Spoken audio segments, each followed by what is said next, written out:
Good morning students, I am MRK. Today class 12th Max chapter 7 applications of differential calculus exercise 7.7 seconds question பார்த்துக்கிட்டு இருக்கோம். Local எக்ஸ்ட்ரீமா கண்டுபிடிக்க சொல்லியிருக்கு using second derivative test சொல்லியிருக்கு. Okay, அப்போ இந்த கணக்கை வந்து 2 times டிஃப்ரென்ஷியேட் பண்ணி தான் கொண்டு போகணும் கணக்கை. ஆமாம், ஓகே, பொறுமையாக செய்ய. அதனுடைய ஃபார்மெட் சொல்லியிருக்கேன் உனக்கு ஏற்கனவே. ஃபங்க்ஷனை வந்து ஒன்ஸ் எடுத்துட்டு எஃப் ஆஃப் எக்ஸ்னு எடுத்துக்கோ. F of x is equal to x square e power minus 2x. இது ப்ராடக்ட் ரூலில் இருக்குது. அப்போ டிஃப்ரென்ஷியேட் பண்ணையில் ப்ராடக்ட் மெத்தடை பயன்படுத்தி பண்ணணும். எக்ஸ் ஸ்கொயர் இருக்கட்டும் அப்படின்னு சொல்லணும், எழுதிக்கிறணும். இ பவர் எக்ஸுக்கு பார்த்தா இ பவர் எக்ஸ் தான், ஆனால் எக்ஸு கிடையாது, மேலே உள்ளது மைனஸ் 2x. அப்போ மைனஸ் 2xக்கு பார்த்தா -2 ப்ளஸ் இ பவர் மைனஸ் 2x இருக்கட்டும். ஓகே, இருக்கட்டும்னா எழுதிக்கன்னு அர்த்தம். எக்ஸ் ஸ்கொயருக்கு பார்த்தா என்ன வந்துடும், 2x அப்படின்னு வந்துடும். இப்போ இதை அட்ஜஸ்ட் பண்ணி வெளியே எடுத்தோம்னா இ பவர் மைனஸ் 2x வெளியில் எடுக்கலாம். வெளியில் எடுத்துட்டோம்னா உள்ளே என்ன ஆகும் அப்படின்னா -2x ஸ்கொயர் அப்படின்னு வந்துடும். இங்கே என்ன இருக்குது பாரு, +2x அப்படின்னு வந்துடும். Okay students, good. இதில் இருந்து இன்னும் வெளியே எடுக்கலாம். வெளியே எடுத்தோம்னா என்ன வரும் அப்படின்னா இ பவர் மைனஸ் 2x. இதை வெளியில் எடுத்தோம்னா எக்ஸை வெளியே எடுத்துடலாம். வெளியே எடுத்துட்டா என்ன ஆயிரும் பாரு, என்ன வெளியே எடுத்துட்டோம்னா என்ன எக்ஸை 2x வெளியே எடுத்துருவோமா, -2 வெளியே எடுத்துருவோமா, இல்லைன்னா சேர்த்தே ஏதாவது ஒன்று எடுத்து ஈஸியாக வந்து டிஃப்ரென்ஷியேட் பண்ணுற மாதிரி நம்ம செய்யணும். சரிங்களா, எக்ஸு இ பவர் 2x வெளியே எடுத்துட்டோம்னா -2 சேர்த்து எடுத்துருவோமே. -2 சேர்த்து எடுத்துட்டோம் அப்படின்னா இதில் வந்து மிச்சம் என்ன இருக்குடா தம்பி, எக்ஸ் இருக்கும், -1 இருக்கும். Okay right. இப்போ எஃப் டபுள் டேஷ் எக்ஸ் கண்டுபிடிக்கணும். எஃப் டபுள் டேஷ் எக்ஸ் கண்டுபிடிக்கையில் -2 இருக்கட்டும், -2 இருக்கட்டும் அப்படின்னு அர்த்தம். சரிங்களா, இதை வந்து யூடிபி மெத்தடில் செய்கிற மாதிரி இருக்குது, வரிசையாக போகுது. அப்போ ஃபஸ்ட்டு ஒரு 2 இதை எழுதிக்கோ. ஃபஸ்ட்டு ஒரு 2 யூவி எழுதிட்டு இந்த x-1 டிஃப்ரென்ஷியேட் பண்ணால் 1 ப்ளஸ் அடுத்த 2 ஏதாவது எழுதிக்கோ. x இன்ட்டு x-1 எழுதிட்டு இ பவர் எக்ஸை டிஃப்ரென்ஷியேட் பண்ணால் e power x into -2. Next ஒரு 2 இதை எழுதிக்கோ. எதை 2 எழுதிக்கலாம், இ பவர் -2xையும் x-1 எழுதிட்டோம்னா எக்ஸுக்கு டிஃப்ரென்ஷியேட் பண்ணால் 1. அப்போ 3மே டிஃப்ரென்ஷியேட் பண்ணிட்டேன். அப்போ ஆன்சரில் -2 இன்ட்டு எக்ஸு இ பவர் -2x. ஓகே, இது எக்ஸு ஸ்கொயர்னு வந்துடும், இது இதோட சேர்ந்துடும். அப்போ இதுவும் இதோட உள்ளே வரும். அப்போ உள்ளே வரையில் பொறுமையாக நிதானமாக செய். -2x இன்ட்டு x-1 இ பவர் 2x அப்படின்னு எழுதிக்கோ. சரிங்களா சொல்கிறது, ரைட். அடுத்த ஸ்டெப் என்ன எழுதுகிறோம், ப்ளஸ்ஸு இ பவர் -2x இ பவர் -2x இன்ட்டு x-1. இப்போ காமனாக எதாவது வெளியே எடுக்க முடிஞ்சால் வெளியே எடுத்துரு. இ பவர் -2xை வெளியே எடுக்கலாம். இ பவர் -2xை வெளியே எடுத்துட்டோம் அப்படின்னா உள்ளே என்ன ஆகும் அப்படின்னு பாரு. இதில் எக்ஸு வந்துடும், -2x இன்ட்டு x-1 வரும், ப்ளஸ்ஸு இதில் என்ன வந்துடும், x-1 வரும். இப்போ ப்ராக்கெட் ஃபுல்லாக ஓப்பன் பண்ணி விட்டு என்ன ஆன்சர் கிடைக்குதுன்னு பார்ப்போம். -2 இன்ட்டு இ பவர் -2x.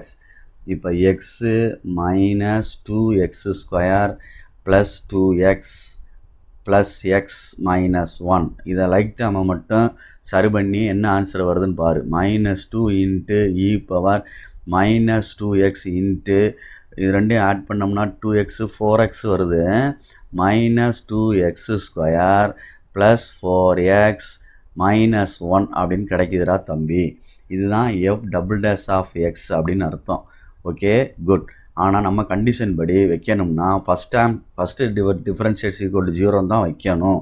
வச்சா தான் ஆன்சரு எக்ஸ் வேல்யூ கண்டுபிடிக்க முடியும். அப்போ இந்த இடம் அப்போ -2 e power -2x into x into x-1 equal to 0. இது தனியாக எடுத்து 0ன்னு கொண்டு வந்தோம்னா நாட் பாசிபிள். ஓகே, பொறுமையாக நிதானமாக செய்ய. 5 மார்க் கொஸ்டின் உனக்காண்டி தான் இவ்வளோ பொறுமையாக எழுதுகிறேன். ஓகே, அப்போ -2 இ பவர் -2x இதை வந்து 0 வராது, ஆன்சர் கண்டுபிடிக்க முடியாது, எக்ஸ் வந்து வேல்யூ வந்து கண்டுபிடிக்க முடியாது. Okay right. நெக்ஸ்ட்டு வந்து எக்ஸ் வேல்யூ வந்து கண்டுபிடிக்க முடியாது, அதனால் அதை விட்டுடலாம். அப்போ எக்ஸ் ஈக்குவல் டு 0ன்னு எழுதிட்டு இன்னொன்று ஆன்சர் வந்து x-1 ஈக்குவல் டு 0. அப்போ எக்ஸ் ஈக்குவல் டு 1. இது ரெண்டையும் யூஸ் பண்ணி செகண்ட் டெரிவேட்டிவ் டெஸ்ட்டில் லோக்கல் மேக்ஸிமமாக மினிமமானு கண்டுபிடிப்போம். If x is equal to 0ன்னு போட்டோம்னா எஃப் டபுள் டேஷ் எக்ஸ் என்ன கிடைக்குன்னு பார்ப்போம். பாசிட்டிவா நெகட்டிவா அப்படின்னு பார்ப்போம். பாசிட்டிவா நெகட்டிவான்னு பார்ப்போம். ஜீரோவோட பெருசா ஜீரோட சிறுசான்னு இந்த இடத்துல போடணும். அப்போ இந்த இடத்துல இப்போ ஒரு ஜீரோன்னு போட்டுட்டா இந்த இடத்துல போட்டால் இது ஒன்றுன்னு ஆயிரும் ஆட்டோமேட்டிக்காக 1. அப்போ 1 × 2 -2. Okay good. அடுத்து இங்கே ஃபுல்லாக என்ன ஆயிரும் 0 0. இங்கே ஒரு மைனஸ் இருக்குது. அப்போ ப்ளஸ் ஆயிடுது, >0 ஆயிடுது. அப்போ பாசிட்டிவ்னு அர்த்தம். சரிங்களா? அப்போ பாசிட்டிவ்னு அர்த்தம் அப்படின்னா இந்த f(x) அட்டைன்ஸ் என்ன அட்டைன் பண்ணுது அப்படின்னு சொல்லணும். தேர்ஃபோர் f(x) வந்து அட்டைன் பண்ணுறது அட்டைன்ஸ் local minimum value. அப்போ therefore the minimum value is அப்படின்னு கண்டுபிடிக்கணும். minimum value is அப்படின்னு சொல்லிட்டு கொஸ்டினில் போடணும். x = 0ன்னு போட்டோம்னா f(0)ன்னு போட்டிங்கன்னா என்ன கிடச்சிரும்? 0 தான் கிடைக்கும். இந்த இடத்துல கொண்டே போடணும். புரியுதா? ரைட். இப்போ ஒரு ஆன்சர் கண்டுபிடிச்சிட்டேன். இதுதான் local minimum value. Okay right. இது ஒரு ஆன்சரு. நெக்ஸ்ட்டு x = 1ன்னு போட்டோம்னா இஃப் x = 1ன்னு போடுறேன். எதில் போடணும்? டபுள் டேஷில் தான் போடணும். இஃப் x = 1ன்னு சொல்லிட்டு தென் டபுள் டேஷ் ஆஃப் எக்ஸில் தான் போடணும். என்ன ஆன்சர் கிடைக்கிதுன்னு தெரியலை, நெகட்டிவாக பாசிட்டிவான்னு போட்டு பார்க்குறேன். 1 போட்டோம்னா என்ன கிடைக்கும்? -2e⁻². சரியா? உள்ளே என்ன ஆயிரும்? -2 -4 -1. என்ன x = 1 போடுறோம், -1 போடுறோமா? 1 போடுறோமா? அப்போ 1 போட்டோன்னா இது 1 ஆயிரும். ரைட்டு. இதெல்லாம் கரெக்டு தான். அப்போ இது என்ன ஆயிடுச்சு? 2 1 3. இது ப்ளஸ் ஆன்சர் கிடைக்கிது. Okay good. இது கீழே வந்துச்சுன்னா பாசிட்டிவ் ஆயிரும். அப்போ ப்ளஸ் இன்ட்டு மைனஸ் கிடைக்குதுரா தம்பி. நெகட்டிவ் ஆன்சர் கிடைக்குது அப்படின்னு அர்த்தம். இது கீழே வந்துடும் 1/e² வந்துடும். ஆனால் முன்னாடி என்ன இருக்குது? மைனஸ் இருக்குது.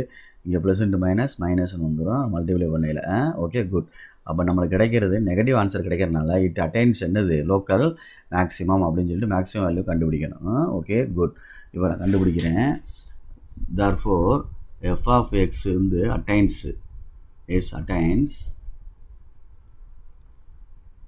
local maximum.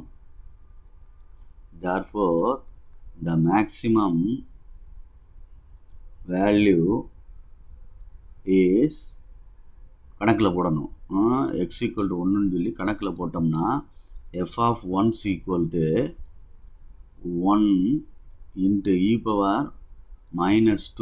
× 1. அப்போ என்ன வரும்? ஆட்டோமேட்டிக்காக e⁻². அப்போ என்ன வந்துடும்? 1/e⁻². குட். அவ்வளோதான் ஆன்சர். தேங்க்யூ.